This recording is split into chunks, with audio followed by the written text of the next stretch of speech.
2023-এর এই সময় দাঁড়িয়ে কি 2021-এর বা 2021-এর শেষ দিকের স্মার্টফোনগুলো কেনা ঠিক হবে, নাকি 2023-এর স্মার্টফোনগুলোই নেওয়া উচিত?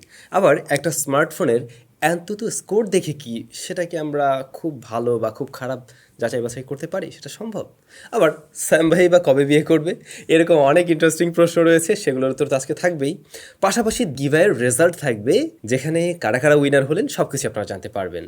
তো প্রথমেই আমাদের টিপু সুলতান ভাই লিখছেন, ইনফিনিক্স মোবাইল এত কম দামে ভালো প্রসেসর, র্যাম, রম কীভাবে দেয়? আশা করি উত্তর দিবেন।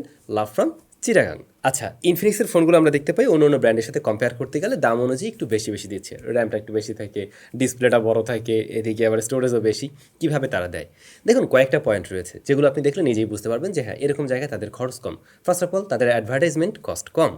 দ্বিতীয়ত, তাদের খুব একটা ফিজিক্যাল শপ আপনি দেখবেন না, এখন কয়েকটা আছে, বাট একটা সময় তারা অনলাইন বেস ছিল, টোটালি অনলাইন থেকে সেল করতো। যেহেতু তাদের ফিজিক্যাল শপ কম, অন্য ব্র্যান্ডের মতো এইখানে তাদের কস্টিং কম যাচ্ছে, রাইট? তাদের এখানে খরচ কম, মাসে লাখ লাখ টাকা খরচ করতে হচ্ছে না। সো এইখান থেকে কিছুটা কম দামে আপনাকে অনেক কিছু দিতে পারছে। এবং তৃতীয়ত, আপনি দেখবেন ওদের যে লঞ্চগুলো হয়ে থাকে, বিভিন্ন ফোনের যে লঞ্চিং ইভেন্টগুলো হয়, ইভেন্টগুলো খুব বেশি বড় করে তারা করে না। সো ওইখানেও তাদের কস্টিংটা অনেকটাই কমে গেল। কিন্তু আরও একটা জায়গা আছে, অন্য অনেক ব্র্যান্ডে আমরা দেখি সফটওয়্যার আপডেটের বিষয়টা, তারা হার্ডওয়্যারে অনেক কিছু দিচ্ছে, এটা ট্রু, মানে ইনফিনিক্স, বাট সফটওয়্যারে এসে একটু কৃপণতা করে বা পরবর্তী সময়ের আপডেটের যে বিষয়গুলো, আপনি ইনফিনিক্সের ফোনে দেখবেন না প্রতি বছর মানে 3-4 বছর ধরে আপনি অ্যান্ড্রয়েড আপডেট পাচ্ছেন, নতুন নতুন অ্যান্ড্রয়েড পাচ্ছেন। এই সমস্ত জায়গায় তারা তাদের কস্ট কাটিংগুলো করছে, কিন্তু দ্যাটস ওয়াই তাদের ফোনগুলো আমরা একটু কম দামেও পেয়ে যাচ্ছি। আবার হয়তো 1 বছরের পর আপনি চেঞ্জও করে ফেলছেন। এরকম বেশ কিছু বিষয় আছে। এমডি রাফসান, সব কিছু দাম বাড়িয়ে নিউ লঞ্চ ফোনগুলো বেশিরভাগই ওভার প্রাইসড। সেই হিসেবে 2021-এর অনেক মডেলই বেশ ভ্যালু ফর মানি, যেমন পোকো F3 GT। স্যাম ভাই, কি মনে হয় 2023-এ দাঁড়িয়ে এ ধরনের ফোন নেওয়া ঠিক? এটা নিয়ে তো আমি ফার্স্টে বলছিলাম, হ্যাঁ, আমার মনে হয় এই সময় দাঁড়িয়ে আমরা দেখছি আসলেই ভ্যালু ফর মানি প্রোডাক্ট পাওয়া খুবই মুশকিল। একটা ডিভাইস আপনি সারা বছরে পেতে পারেন, এর বাইরে পাবেনই না। কিন্তু সেখানে 2021-এর অনেক ফোনেই দেখবেন, বা তারও একটু আগের ফোন দেখবেন যে খুব দারুণ কিছু ছিল ওই সময়। এই মুহূর্তে দাঁড়িয়ে আমি বলবো হ্যাঁ, আপনি নিতে পারেন আগের ফোনগুলো। যে ব্র্যান্ডগুলো আপনাকে সিকিউরিটি আপডেট বছরের পর বছর দিচ্ছে, কয়েক বছর দিবে, বা যে ফোনগুলোতে আপনি লেটেস্ট অ্যান্ড্রয়েড এখনও দাঁড়িয়ে পাবেন কিন্তু আগে লঞ্চ হয়েছিল, সেই ফোনগুলোকে অবশ্যই চয়েস করা যেতে পারে। ব্যাপারটা আশা করছি বুঝতে পারছেন। আপনারা বললে আমরা এরকম কোনো একটা ভিডিও তৈরি করতে পারি, যেখানে একটু প্রিভিয়াস জেনারেশনের ফোন নিয়ে আলোচনা করা হবে, যেগুলো রাইট নাও কেনা যায়। তাহলে আমরা এরকম একটা ভিডিও করতে পারি যে এই সময় দাঁড়িয়ে পুরাতন কোন কোন মডেলের ফোন কেনা যেতে পারে। একটু কমেন্ট করে জানাবেন। সোহাগ রানা ভাই বেশ অনেক বড়সড় একটা কমেন্ট করেছেন, তবে ওনার মূল যে জানতে চাওয়ার উদ্দেশ্য যেটুকু ছিল, আমি সেটা নিয়ে বলতে চাই, বাকি বিষয়গুলো আপনারা পড়ে নিতে পারেন। উনি লিখছিলেন, এক্সিনোস 2200 নাকি স্ন্যাপড্রাগন 8 Gen 2 থেকেও ভালো? সত্যিই কি স্ন্যাপড্রাগন 8 Gen 2 থেকে এক্সিনোস 2200 বেশি ভালো? আমার কাছ থেকে উত্তরটা চাই। আমি দুইটা প্রসেসরই ব্যবহার করে দেখেছি আসলে, এবং দীর্ঘদিন আমার কাছে ফোন ছিল, নিজের ডেইলি ড্রাইভার হিসেবে ব্যবহার করতাম। আমি ভাই স্ন্যাপড্রাগন 8 Gen 2কে এখানে এগিয়ে রাখবো। শোয়েব আহমেদ ভাই জানতে চেয়েছিলেন, এত বেঞ্চমার্ক স্কোর দিয়ে কি একটা স্মার্টফোনের প্রসেসর পারফরমেন্স জাজ করা ঠিক? অ্যান্সারের অপেক্ষায় রইলাম, আপনার জন্য রইল অবিরাম ভালোবাসা। আচ্ছা, না, এইটা দিয়ে একদমই একটা স্মার্টফোনের সম্পূর্ণ পারফরমেন্স আপনি বিচার করতে পারেন না। হ্যাঁ, স্কোর অনেক ভালো দেখলেন, অপটিমাইজেশন অন্য জায়গায় খুব একটা ভালো না, সেটার সফটওয়্যার এন্ডে খুব একটা কাজ করা হয়নি। সেক্ষেত্রে আপনি ওই স্মার্টফোন থেকে খুব ভালো কিছু আশা করতে পারেন না ভাই। হাসনাত ভাই লিখছেন, ইনফিনিক্সের শুধু ক্যামেরাটাই ভালো না, বাকি সব ঠিকঠাক আছে। জি ক্যাম ইউজ করা গেলে ভালো হতো। আপনার যদি কোম্পানির সাথে যোগাযোগ থাকে তাহলে একটু বলবেন যেন ম্যানুয়াল র সাপোর্ট যেন সব ফোনেই দেয়। আপনার এই সুন্দর মন্তব্যটি আমি তাদেরকে জানাবো, এবং তারা এরকম কিছু দিলে আমিও সত্যি অনেক খুশি হব।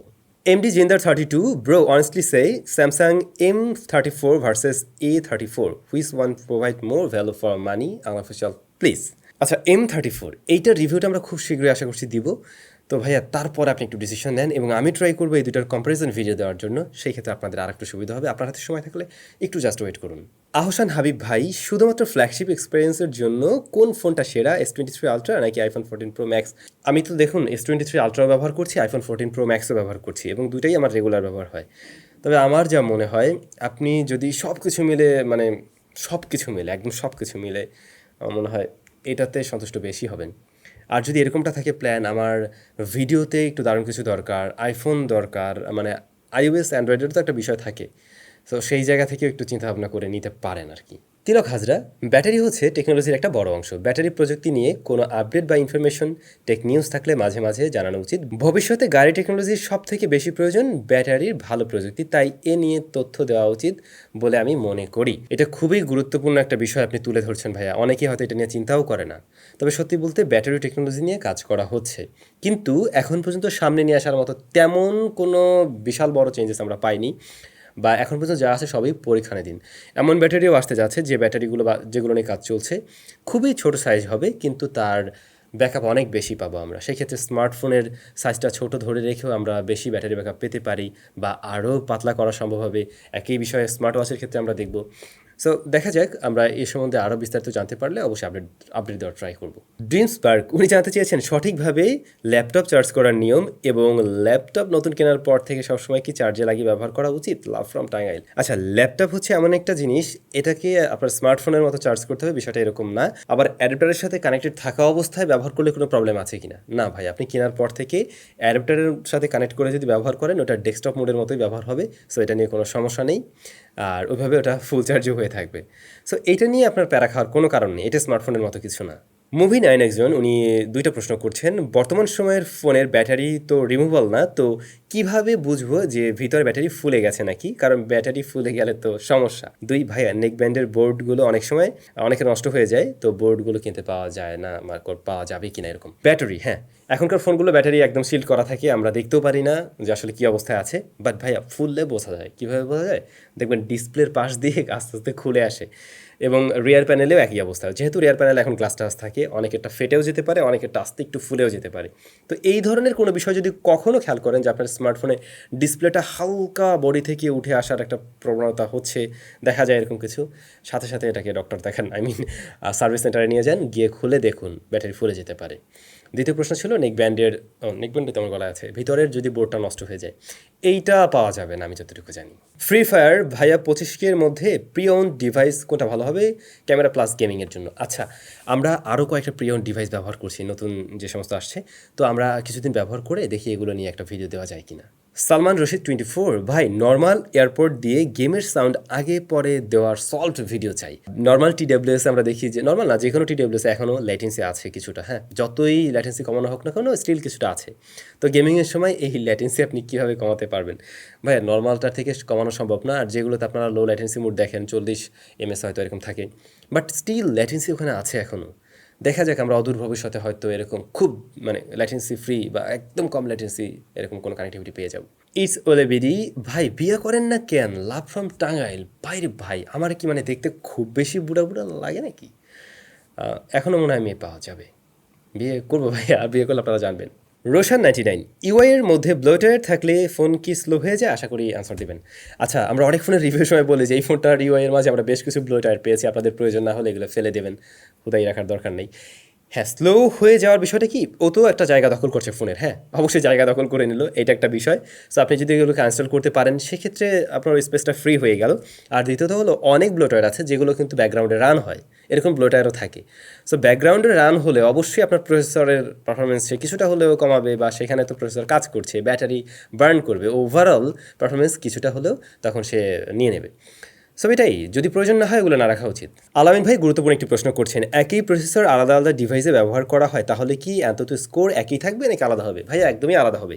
এর পিছনে কয়েকটা রিজন আছে। দেখুন, আপনি সেম প্রসেসরটা দুইটা ফোনে ব্যবহার করলেন, এবারে একটা ফোনে ফুল এইচডি প্লাস রেজলিউশনের ডিসপ্লে রয়েছে, ডিসপ্লের সাইজ 6.8 ইঞ্চ, আর একটা ফোনে রয়েছে 720p রেজলিউশনের ডিসপ্লে এবং ডিসপ্লের সাইজ ছোট, অনেক বেশি স্কোর কিন্তু ওখানে চলে আসবে। আবার ঠিক তেমনিভাবে র্যামের ব্যাপার আছে, স্টোরেজ টাইপের ব্যাপার আছে, সব কিছু মিলে স্কোর আলাদা আলাদা হয়ে যাবে, একদম শিওর থাকুন। আচ্ছা, পরবর্তীতে একটা গুরুত্বপূর্ণ প্রশ্ন আছে, বাট ভাইয়ের নামটা আমি ঠিক বুঝতে পারছি না। উনি যেটা লিখছেন, গুগল ফটোসের মাধ্যমে আমরা যে ভিডিও স্ট্যাবল করি, এটা কি ওয়াইএস না ইআইএস এর থ্রুতে হয়?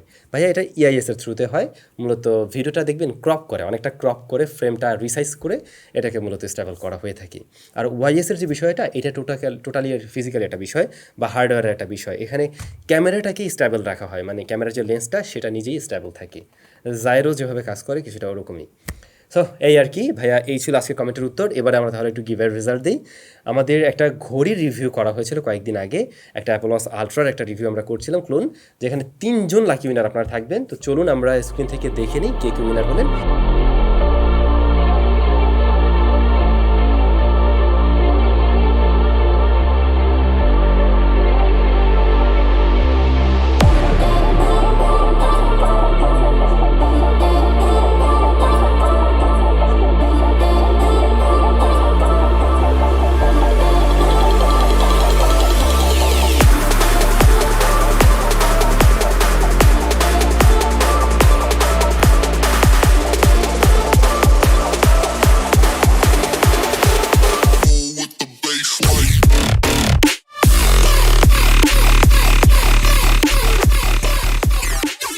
তো যে তিনজন আজকে উইনার হয়ে গেলেন সবাইকে অনেক অনেক ভালোবাসা, অনেক অনেক অভিনন্দন।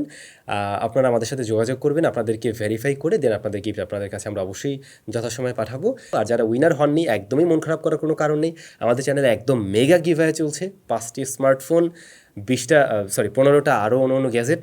সো আপনারা অংশগ্রহণ করতে পারেন, ডেসক্রিপশনে ওই লিঙ্কটা দেওয়া থাকবে। ভালো থাকুন, তাহলে দেখা হচ্ছে নতুন ভিডিওতে। টাটা।